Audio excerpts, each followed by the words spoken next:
to introduce the other speaker. This is Dr. Levi Cooper, who is going to speak about the Russian clothing decrees, fashioning the Hasidic Haberdashery, and I think he'll go to the details. Please, if you have questions. Thank you very much. And thank you also, Anton, for giving that introduction to clothing in Russia. In the 19th century, Jews in the Russian Empire were subject to legislation regarding appearance. The regulations dictated men's and women's clothing and hair. The legislation aimed at blurring distinguishing markers that set Jews apart from their neighbours. This is an extraordinary chapter in the legal history of clothing. Legislation regarding clothing often involved requiring a stigmatized class to wear accessories so that they could be easily identified. In the early modern period, this included Jews, prostitutes, lepers, beggars, and other social outcasts.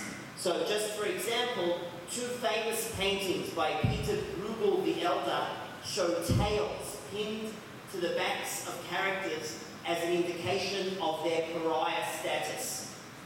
Such regulations gave rise to the accounts that Hasidic fur hats began as government decreed marks of shame. Alas, this legend has absolutely no basis.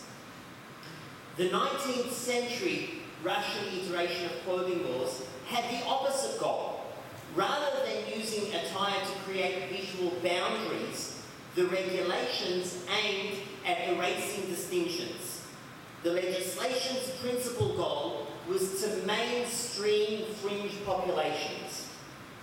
Legislating appearance as a tool of social mainstreaming had been used by Peter the Great, Piotr Veliki, in 1698. Peter returned from Western Europe and he promptly and personally cut the beards of Russian boyars. In the following years, Peter instituted regulations requiring Russians to discard their Russian clothing in favour of Western European clothing. Priests were granted an exception, since according to Russian orthodoxy, shaving was not permitted. Other religious men, such as pious old believers who wanted to keep their beards, were forced to pay a beard tax. For Peter, fashion and appearance were surrogates for westernization, modernity, and enlightenment. Peter's quest focused on the elites of Russian society. His efforts did not target Jews, which was unsurprising since Jews comprised a relatively small population in Russia at the time. Peter's use of clothing legislation did, however, provide a template for the Russian legislation, as we will presently see. Now, scholars have tracked the vicissitudes of the 19th century clothing laws. Today, I wish to add a further angle by focusing on the legal opinions penned by Jewish jurists in response to the clothing decrees. Refracting the opinions through the lens of legal realism highlights a distinct geopolitical influence on Jewish law. I begin with an overview of the issues in Jewish law before turning to the legislation in 4 jurisdictions. I'll conclude by looking at the sweep of responsa and attempting to discern a pattern. It's my contention that place of residence was the defining factor in fashioning the legal responses to the clothing legislation, even though this factor was never actually stated. According to Jewish law, what were the legal problems with the 19th century appearance regulations? The legal questions can be divided into 3 categories. First, issues with specific requirements of the regulations. Did the legislation require transgression of a specific Jewish law? For instance, shaving, women's hairstyles and hair coverings, immodest clothing. While these matters were raised, the responses generally skirted the issues, either because the legislation was not problematic on this front, or because the other posed greater challenges. And this brings me to the second issue. Questions regarding the general notion of such regulations, regardless of the specifics. The respondent analysed the legislation from this angle, discussing two questions. Do the regulations trigger a martyrdom requirement? And do the regulations activate the prohibition against adopting Gentile practices?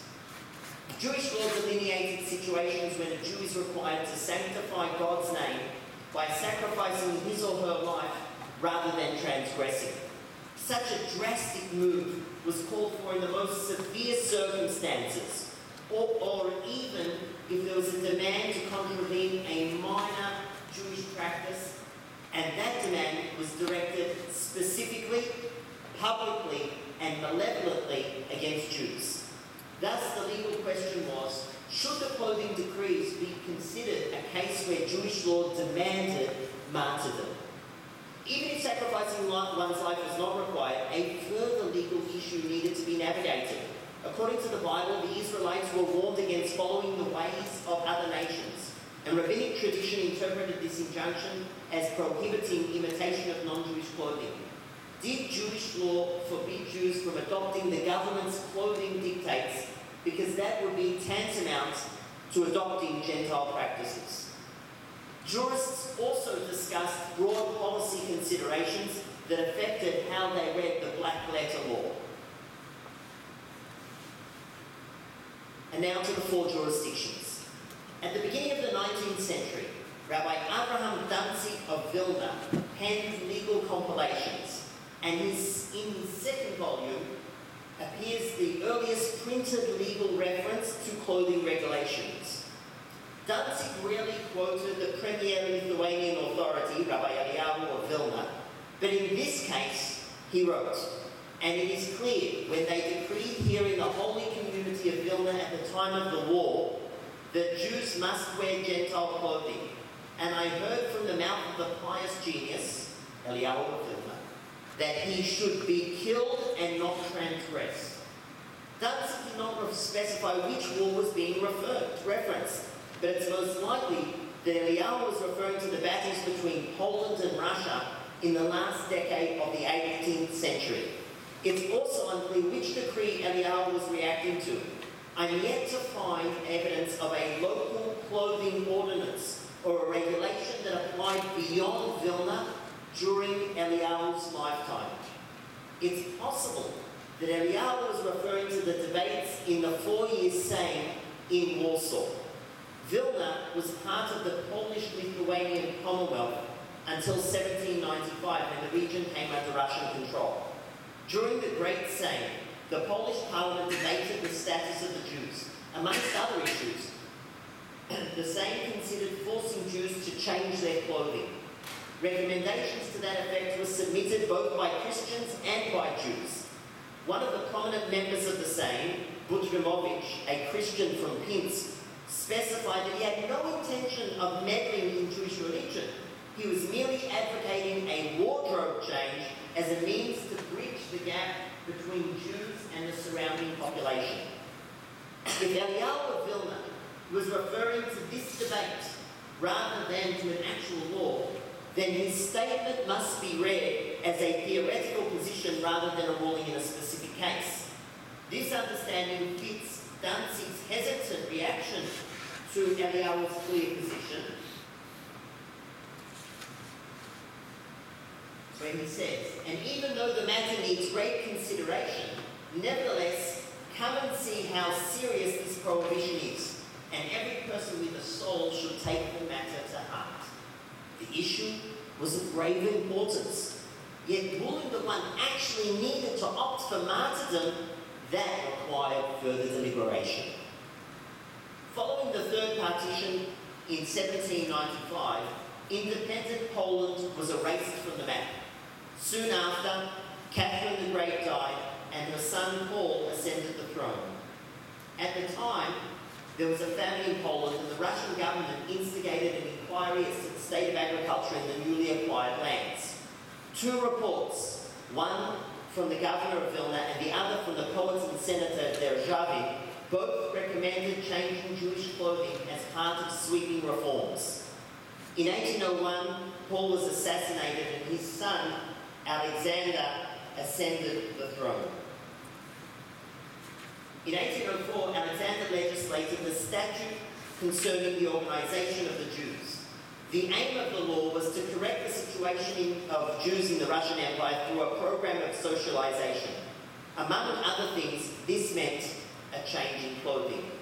Alexander's laws were not seriously or effectively enforced, as Russia was investing its energy and funds in the Napoleonic Wars.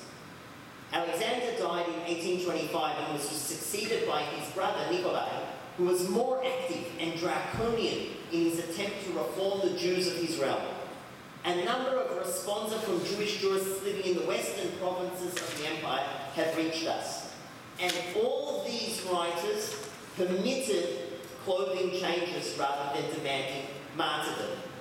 Rabbi Yehuda Zalkin served as rabbi in Vilkomir and Dvinsk, and he was affiliated with Chabad Hasidism. According to Zalkin, the prohibition against adopting Gentile norms applied only to clothes that reflected non-Jewish norms. Exhibiting historical sensitivity, Zalkin noted that the Gentiles had only recently changed their attire. The new clothing should not be construed as particularly Gentile. Therefore, people were permitted to follow the regulations. Rabbi Nehemiah Halevi Ginsburg of Dubrovna was married to the granddaughter of Rabbi Shneur Zalman of Liadi, the founder of Chabad Hasidism. According to Ginsburg, martyrdom was only required when an entire wardrobe change was demanded, or when the change involved immodest clothing.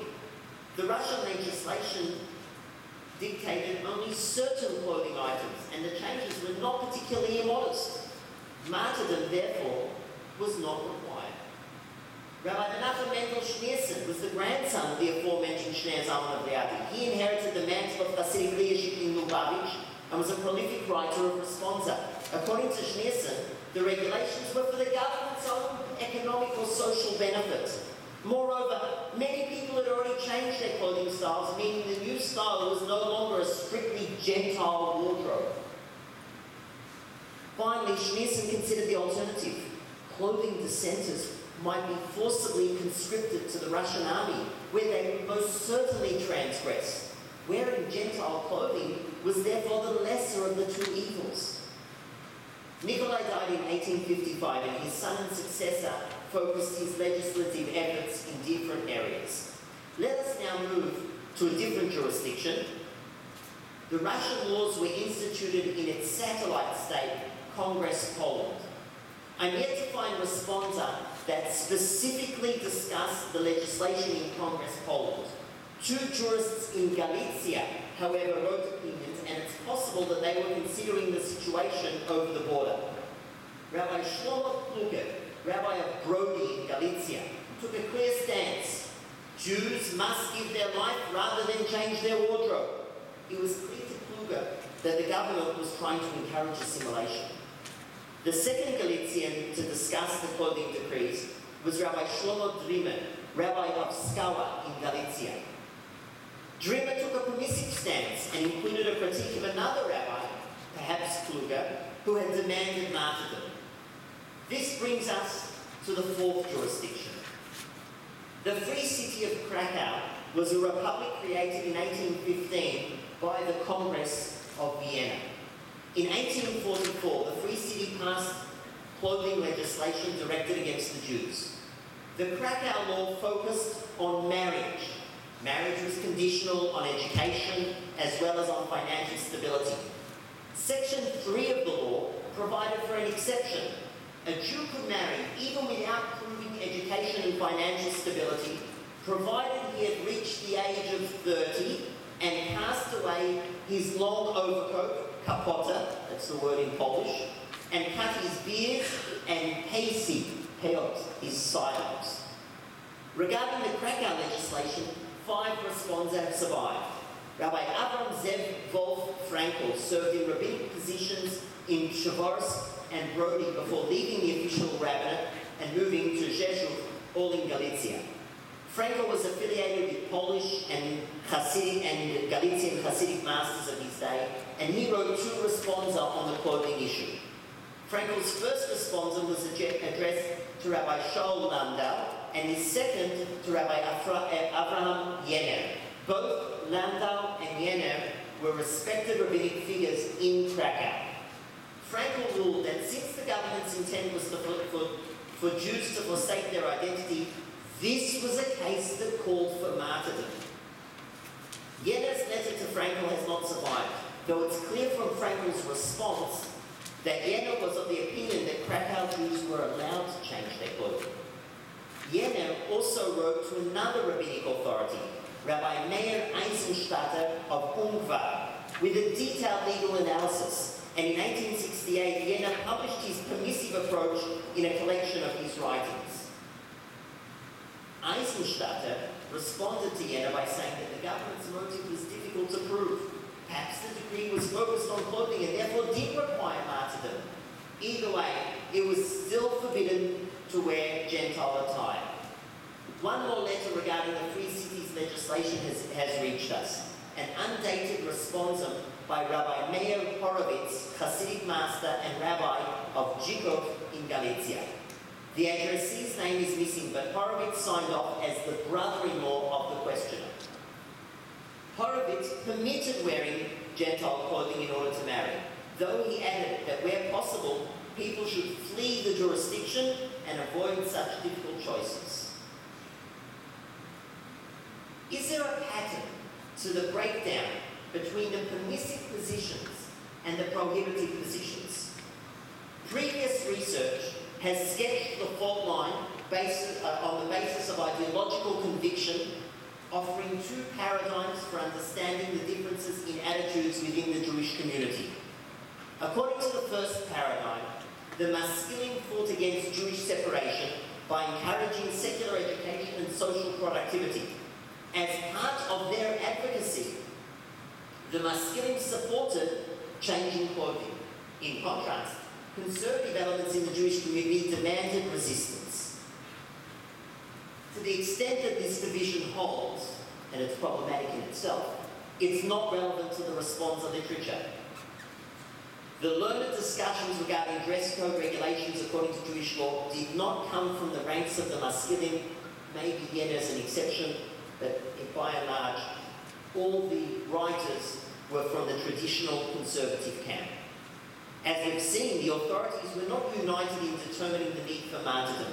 Rather, the fault line, the legal fault line, must run through the middle of the traditionalist camp. This leads us to the second paradigm that has identified the fault line along the rift between Hasidim and Misnagdim. Did Hasidic affiliation of the respondent affect his legal opinion? None of the legal opinions discussed here mention anything that could be identified as a bona fide Hasidic value or approach. Without knowing the author's allegiance, it would be impossible to identify which respondent came from a Hasidic affiliate. But even without specific Hasidic references, it's possible that amorphous factors such as ethos, culture, may have affected the approach of the jurists. But which way will the Hasidic jurists sway? On one hand, Hasidism was renowned for a more flexible approach towards hallowed Jewish tradition. Perhaps they saw insistence on clothing particulars as an unnecessary impediment to spiritual pursuits and therefore adopted a permissive attitude towards the Russian legislation. On the other hand, Hasidism has evolved into a movement that stringently regards clothing norms more than any other community. Perhaps this approach is rooted in opposition to the Russian clothing legislation. The flexible approach to Jewish practice was a feature of 18th century Hasidism. The strict approach is a feature of 20th century Hasidism. What happened during the 19th century? It's likely that contemporary Hasidic clothing norms can be traced back to the Russian legislation. Nevertheless, jurists affiliated with Hasidism during the 19th century did not speak in one voice. I would therefore suggest a third paradigm. Mapping the location of the jurists presents a different breakdown based on state of origin. Jurists in the Habsburg Empire took a harsher stance than their counterparts in the Russian Empire and the Free City of Krakow. As I pointed out earlier, Eliyahu of Vilna's prohibitive stance predated any actual legislation. This neat map does not explain the permissive approach of two of the Galician jurists, Horowitz and Drimmer. Drimmer was a Galician rabbi, yet a particular aspect of his Hasidic affiliation may hold the key to understanding his permissive approach. When the Hasidic master Rabbi Yisrael of Ruzhin fled Russia and crossed the border into the Habsburg Empire, he stopped in Skala and met Drimmer. Drimmer became the address for questions of Jewish law in the Ruzhin Hasidic court, and he officiated at the remarriage of Yisrael of Ruzhin and at the weddings of his children. Many Ruzhin Hasidim lived in Russia, and the experience of their leader with Russian authorities may have left a communal scar that was born even by followers in Galicia. Perhaps Drimmer's sympathetic approach could be linked to his Ruzhin affiliation. Horowitz was the only Galician rabbi to take a permissive stance on the Krakow legislation. The key to understanding Horowitz's position may lie in his personal connection to Krakow. Quite simply, Horowitz's wife, Dvora, came from Krakow. This geographic reading of the responsa offers a neat portrait that fits the data, makes sense, and offers an account for outliers. No jurist explicitly acknowledged the pressures of ruling in a region subject to the clothing decrees. But it's not difficult to imagine how jurists living in Russia, Congress Poland, and the Free City of Krakow read the situation with different eyes than their colleagues living across the border. Thus, the key factor in the responsa is the old adage of real estate: location, location, location. Thank you.